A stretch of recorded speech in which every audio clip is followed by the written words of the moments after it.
Oki, nistoni taniko tsabinaki, nimochto do gena.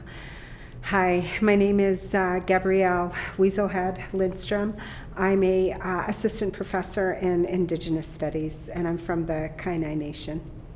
So my research program really revolves around the creation and maintenance of good relationships, both within Indigenous communities and externally as well. I'm interested in understanding how Indigenous research methodologies can be a vehicle for transformative shifts in societal attitudes, especially with regards to colonial histories. So I'm using Indigenous research methods. So what that means is the methods emerge from an Indigenous paradigm. So the data collection methods really are consistent with Indigenous community protocols, approaching elders respectfully, ensuring that all voices are heard, that the community's needs are front and center, and ultimately that the research is going to benefit Indigenous people.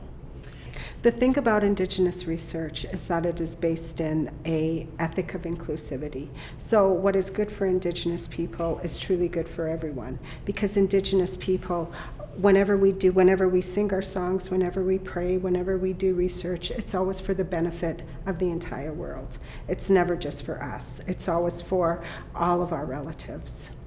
Without my teaching, there would be no research, and without my research, I don't think my teaching would be what it is today. So I really look to my teaching as inspiration for my research topics.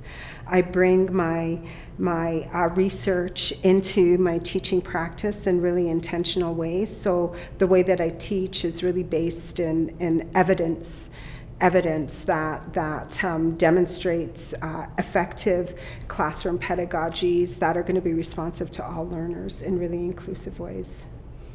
I think as an undergrad institution, MRU is well positioned to develop a very rigorous Indigenous research program, because our Indigenous community here at Mount Royal is so tightly knit, and we have opportunities to extend out into the broader urban community as well. We have connections in the First Nations communities surrounding, as well as the Métis community. So I think MRU is very well positioned. We've got a young student population, so we can really build research capacities with them in really intentional ways.